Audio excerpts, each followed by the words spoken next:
Hello ladies and gentlemen, my name is Andrew Stott, I'm the Emperor of Stomaria, and today I want to discuss Stomaria's first civil war.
So before anyone gets too excited and starts grabbing those pitchforks or writing those comments about how could they, this is probably one of the most short-lived and most mundane civil wars in human history.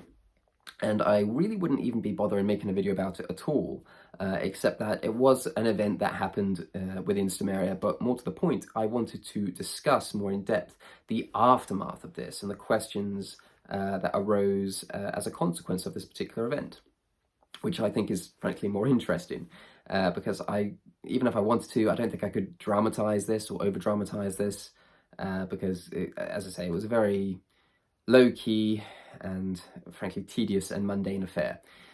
So what this boiled down to was Stomaria's structure and the terminologies that we use, in particular the term observer state. Now, for our Stomarian supporters and people who are interested in Stomaria, you would have probably seen, if you've watched any of my previous videos, the term observer state being used many, many times to describe a member state that doesn't have physical private freehold land. They are an entity that wants to become a part of the Sumerian community, they want to become a trade network, but they don't have land, so they can't form a part of the territorial empire. Pretty straightforward, pretty simple stuff. And this has been the case since, I think, mid-2021. So it's been in place for a very, very long time. Now, the Kingdom of Slowjamastan and, to a lesser extent, the Duchy of Branhau took issue with this term observer state. The Kingdom of Slowjamastan in particular, having been an observer state for some 10 months, decided that the term isn't something that they wanted to be affiliated with, because they felt that it made them sound like second-class citizens. They didn't really specify how it made them second-class citizens, they just didn't like the term. And so they requested that I change it. So I looked at the request, I reviewed the request, I saw if there was any other terminologies that would be more appropriate, and because I had obviously given due diligence to the terminologies that we use already, because I don't just, pick a term out of a hat and go, we'll run with this one, I couldn't find anything more appropriate, and I wasn't inclined to change the terminologies that we've been using for, some 18 months now, just because a member state decided that the structure of Stomaria, in how it was governed, how we defined territory, and how we defined the member states without territory, I didn't want to go down that route. I didn't want to let member states dictate to me how to govern Stomaria. And, I give a lot of leeway to the nations, the communities that become a part of Stomaria's empire, in the sense that the domestic policies of each of the member states I have literally no involvement with whatsoever. They can structure themselves however they want. They can use whichever terminologies that they want. And the same courtesy apparently is not applicable to Stomaria as far as the Kingdom of Slowjamastan or the Duchy of Branhau were concerned.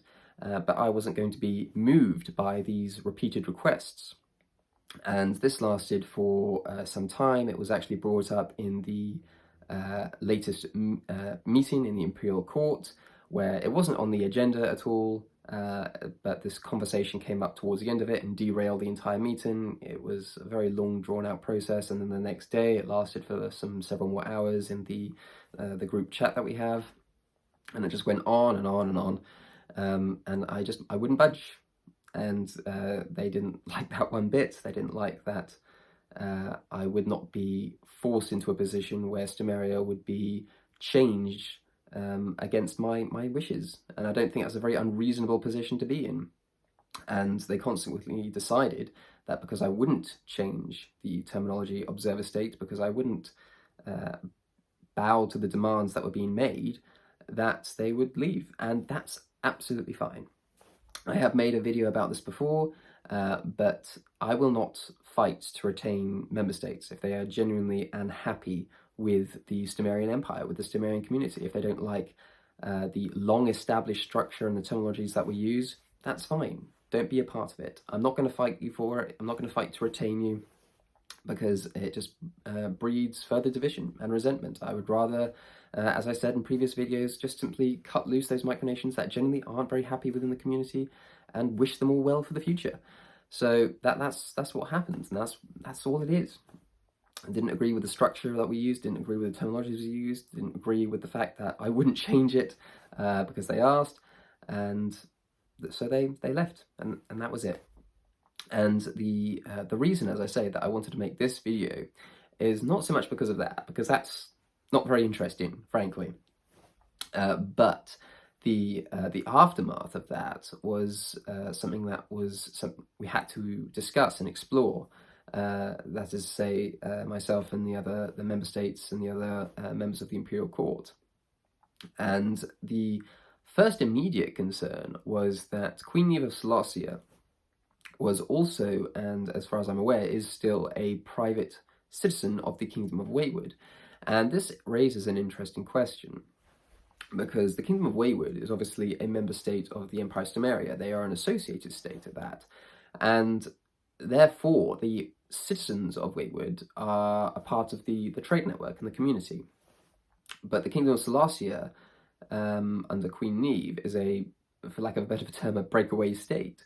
And we don't have any formal affiliations with the Kingdom of Molossia at all. So what happens when Queen Niamh of Molossia is a Waywardian citizen? And this was a question that's never really come up before.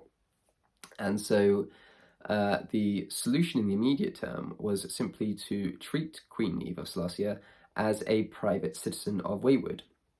So any engagements or trading relations or anything like that happened between Queen Niamh of Molossia and Wayward would simply be treated as an internal affair, in the sense that the Kingdom of Wayward went even further than that and doesn't recognise Molossia as an entity in its own right, in that they don't recognise Queen Niamh as Queen Niamh. She is just Niamh of Wayward. So with that immediate issue resolved, or at least addressed in some way, we now need to decide how we're going to approach this going forward, because this isn't the last time that this will happen. There will be nations and communities that join Stomaria as member states. They will become even more integrated into the trade network, even more integrated into the community, even more integrated into the infrastructure of Stomaria's empire. And then they too will eventually leave. This will happen at some point. I don't doubt that for a minute. And when that happens, what is the contingency plan? That is what we have to ask ourselves. How do we go about resolving this in as amicable and as least complicated a way as possible? Because a common foreign policy is key to the integrity of the Empire of Stomaria, in the sense that the member states of the Empire of Stomaria, when they join, they forego the right to have formal relations with any entity, any community, any nation outside of Stomaria, excluding obviously our external trade partners, which they can engage with. But what happens when the leaders of these entities, these external entities, which we don't have formal affiliations with, if they become private citizens, that is a loophole which can be exploited. And so we need to find some sort of measure to prevent that. So that's just one thing. That's one topic of conversation that we're going to be having to have. But the other issue, and something that is a lot more pressing as far as I'm concerned, is the idea that even though that on paper we have lost two member states, the Kingdom of Seleucia and the Duchy of Brown Howell, the reality is that all that has happened is that two individuals have left the Empire of Stomaria. And that's effectively all that has happened. And this raises an interesting question. What makes the likes of the Kingdom of Seleucia or the Duchy of Brown Howell unique in Stomaria, in that we would consider them member states, but we wouldn't, for instance, count the territorial possessions of private Stomarian citizens who are what you might call pure Stomarians. They're not involved in other micronations. Why don't we count them as a part of Stomaria's territorial empire, for instance?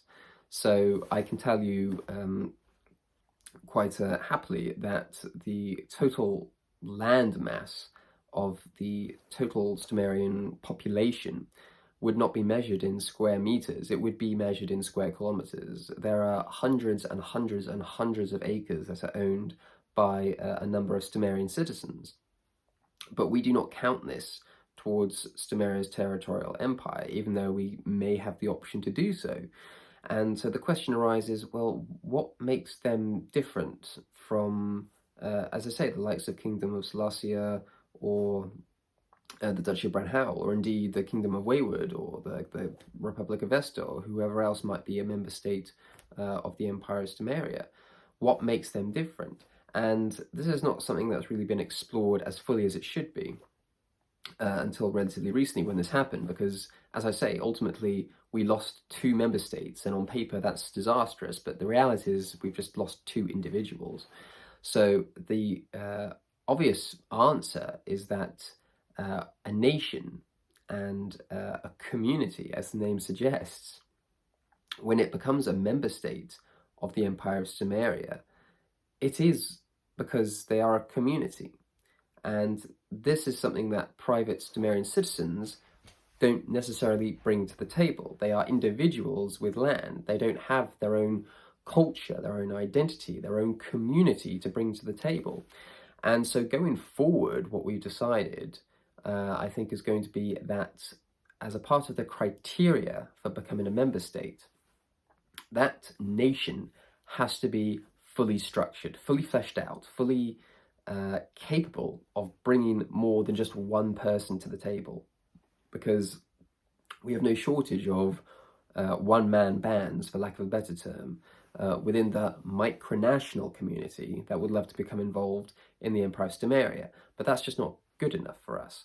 We need it to be a community. If it's not a community, it is just some guy or some girl that may or may not have a small plot of land to their name, which wants to be integrated into the Empire of Stomaria in some form. But ultimately, if they aren't bringing anything more to that to the table, if they aren't bringing a community to the table, then ultimately they are just an individual, a private individual, and that private individual can only offer so much. So this isn't necessarily to say that the existing member states of Stomaria are going to be prohibited from being member states of Stomaria, because this has not yet been established. But going forward, what I would like to see is that to prevent this issue from being as problematic as it has been, in the sense that, again, we've lost member states, but only because we've lost two individuals. We need to have people, entities, coming together to form a part of Stomaria as distinct cultural entities in their own right, because then it actually means something.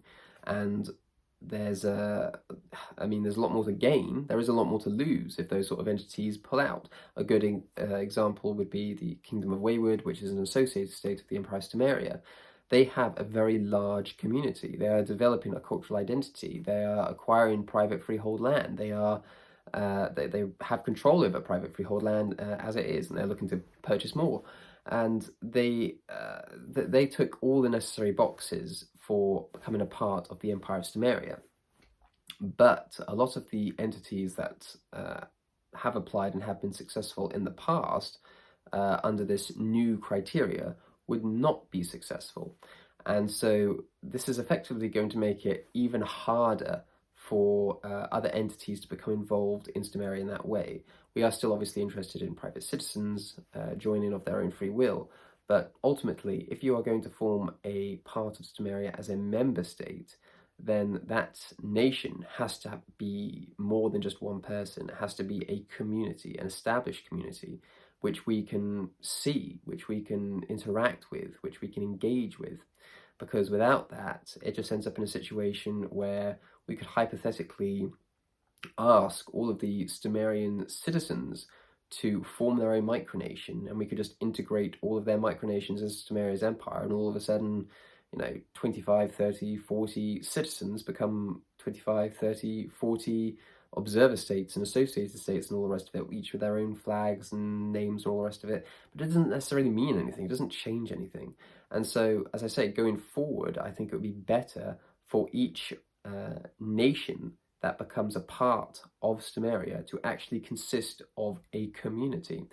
And I'm not quite sure why we sort of didn't push this point harder before. I think it was just to allow more flexibility in terms of people getting involved. But as I say, we are going to try to push this idea because we are trying to establish something meaningful, something genuine, and something generational, that if you want to become involved in Stomaria in that way, then you're going to have to bring more to the table than just yourself. And if you are just able to bring yourself, then you can still become a private citizen. You can still become involved in the Stomarian community. We just can't integrate your nation of one as a member state of the Stomarian Empire. And this isn't anything that's concretely set yet. This is just something that I think is going to be implemented in the new year. We do have various videos and announcements, and I think the video's probably going to be called A New Way Forward or something to that effect, where we're going to be detailing our approach to things in the new year. But that's all by the by. We'll get to that sooner rather than later. But yeah, I mean, this was the video on the Civil War. I'm afraid it wasn't very interesting. I'm sure if you made it this far and you're expecting something more, then you may well be disappointed, because I'm just talking about the additional criteria, the additional structure, and the additional measures we're going to have in place to mitigate this in the future. But this is why I find micronational war and micronational civil war to be a very tedious, boring affair, because we've just had one and it was a tedious, boring affair. So yeah, with all that in mind, if you did want to become a part of the Stomarian community in some capacity, then please feel free to do so through our Patreon campaign, the link of which I shall leave in the description below as always. You can also find the details of the member states of the Stomarian Empire in the description below as well. But otherwise, if you did enjoy this video, please feel free to give it a like, subscribe to our YouTube channel, and we'll catch you in the next one.